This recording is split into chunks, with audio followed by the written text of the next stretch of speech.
We have head coach Jeff Tambroni and senior attack Jack Forrester. You want to test those? I think it's good. If you'd like to start with the opening statement, coach, and maybe talk about this weekend. Yeah, we're just really excited about the season now that it's officially opened on Saturday against Michigan, which was a great learning experience for our program. Got a lot of new guys playing this year. A couple of freshmen who are starting for us.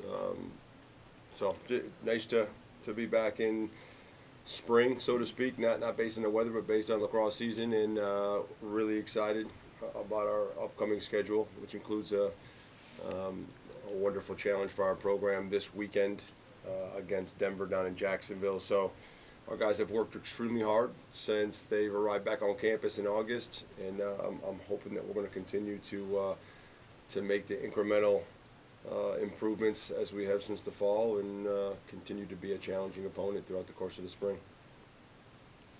So should we be expecting 4 goals from your freshman every game? Yes, absolutely. I know our coaching staff's going to. He's been wonderful. He is a benefactor of the veteran attack that we have with Jack Forrester and Shane Sturgis, but if he has any room and space and time, he has been very good. 4 goals in a scrimmage against Army, and then 4 goals against Michigan. It was a huge boost for us offensively. What did you learn about your team after your first game? First and foremost, we got a long way to go. I know that. We felt like we were coming a long way against against our opponent's defenses, especially the way we were shooting the ball in the first couple of scrimmages. We learned we got to be a little bit more selective offensively. We took 57 shots against Michigan and scored 11 goals. We got to do a little bit better job of taking care of the ball and being a little bit more selective with the shooters that we have. But we also, learned that we have some depth this year, which is exciting. We got some guys, some younger guys, some sophomores and juniors, guys that haven't played a lot but are just starting to come on the scene. That it was nice to see those guys crack into the lineup and compete and play a little bit with the poise that they did. So we're excited with having a few more options this year, and I'm hoping that they're going to continue to grow as the season goes on, more and more confident as we've seen it throughout the course of practice. For both of you, now that you played a game with the new rules, just kind of what was the overall feeling for how it impacted what you wanted to do as a player? Yeah, sure. Well, first off, transition. We had at least 8 or 9 transition opportunities from defense to offense, from the quick whistles off the end line and off the sideline. No horns anymore, so our defense was able to pick it up, and we would get transition over the top, which gave us a lot of opportunities in the transition game. And I would say these guys as players, they probably want to hear less and less as us from coaches throughout the course of practice and throughout the course of games. Coaches want to have a little bit more control over the course of a game, and when there were more whistles and more horns signifying a stoppage of play, coaches tend to get more involved.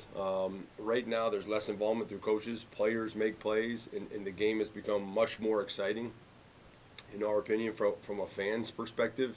Because there are very little stoppages of play other than in between quarters, timeouts, and goals now. The other thing that we've learned is that you have to play more people. The good thing about having more depth right now is that that's just what the game is going to transcend into. You have to play at least 6 offensive middies, 5 or 6 defensive middies, because the game is just going up and down the field at such a rapid pace this year that you don't have as much time to sub from offense to defense, defense to offense, and that you have to have guys that can play both ways. So I'm hopeful that we'll keep up with the excitement of the game, but I know it's going to be a lot more exciting for fans, a little bit less involvement from the coaches, but I'm sure that our players are excited about that, because a lot more of what goes on throughout the course of the game is now in the hands of our guys, and they've done a pretty good job with it. How do you work on that in practice? We've done it in past, so we've practiced in a way that tries to keep the tempo of practice up without blowing horns and blowing whistles, and giving our guys a chance to try to react instantaneous versus just blowing the whistle, stopping things, and giving our guys a chance to think about it. Doing a better job of reacting at a higher pace. So I believe that the tempo of our practice over the last couple of years has kind of led into this year, and we just try to play at a faster pace. Just make sure that our guys are keeping up with the pace from whistle to whistle, constantly communicating the importance of being prepared when the whistle starts, or when the ball comes back in from the end line or sidelines, and that part's going to be important. The other side of it is just conditioning. You got to be a well-conditioned team. We've had the benefit of some wonderful strength and conditioning coaches here at Penn State, and we try to do our part as coaches throughout the week of practice. So these guys got to be in tip-top shape right now. They got to be in peak conditioning. So I think the combination of the two, the way you practice and the kind of shape that you're in, is going to lead to more success there. Are you expecting this to increase your offense and also in general across the country?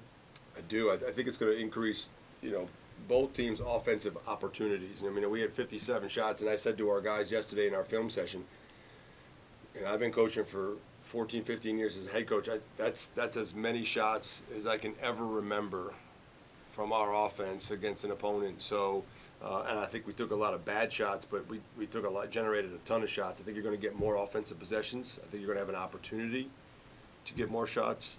And we got to do a better job with our shot selection, because I do think it comes upon them so quickly that we have to be a little bit more selective when it comes down. But again, the ball's moving back and forth, and if the officials don't feel that you're trying to advance the ball, they'll put the timer on, and you get 30 seconds to shoot it. And if you don't, the ball will be awarded to the other team. So I know it's going to put a lot more pressure on our defensive coach, on our defensive team.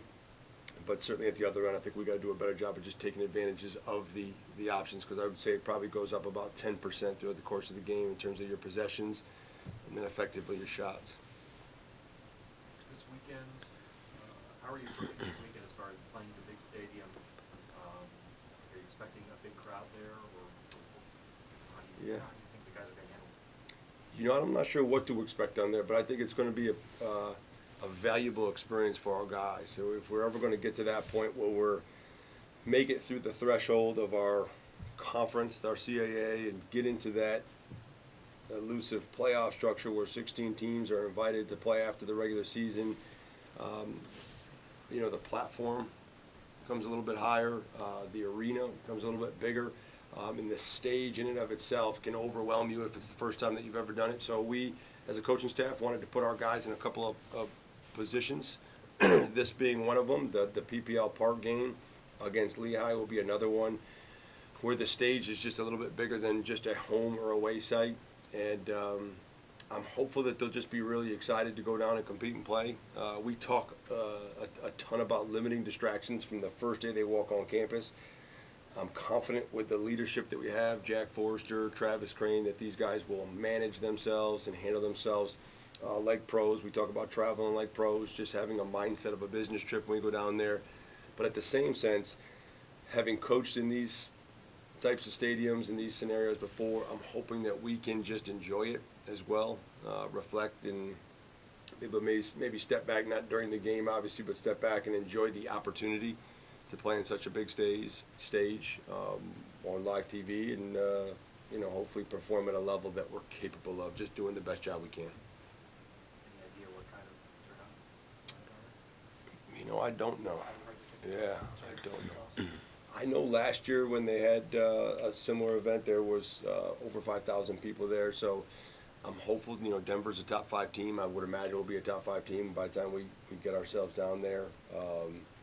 Jacksonville being the home team, then Ohio State, Penn State just being the brand that we may bring. I'm hoping that there's going to be, anywhere between 5,000 and 10,000 people, and I think it'll be a pretty neat atmosphere to compete in playing.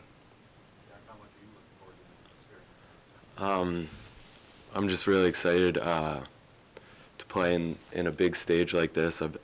I've actually never been in the past years in a big stage like this, so I'd say myself and the team are very excited to get down there and actually compete against the top 5 team. And but right now we're just focus on ourselves and getting better this week in practice to get after Denver on Sunday. What does a game like that down in Florida, not a traditional hotbed of the sport,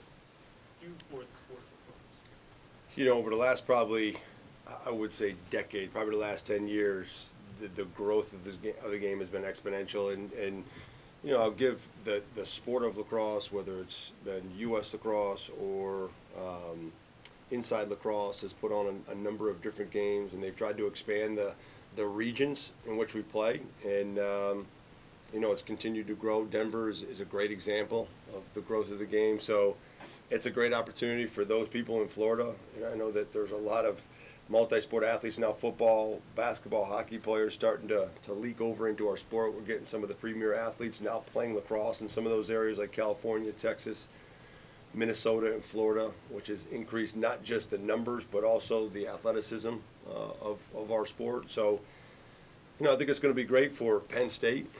Having that kind of exposure, but I also, like you allude to, I think it's going to be a wonderful opportunity for the sport of lacrosse. You know, certainly promoting Jacksonville as a Division I team down in Florida, which, you know, who would have ever thought? I know that in my lifetime I would never would have imagined a Division I lacrosse team competing down in Florida. Now we have Jacksonville, we got Florida on the women's side. So, you know, it's a great stage in a great area where the weather's a little bit nicer. Last year we had a chance to go down and compete in Atlanta, and I know it was a great opportunity for us in front of about 7,000 people there. So I would imagine we're going to get about the same type of a crowd, and hopefully, you know, as much as we're first and foremost just going on and compete, do the best job we can, promote Penn State lacrosse, but also promote the game of lacrosse. So I think it provides a wonderful platform for all of those things.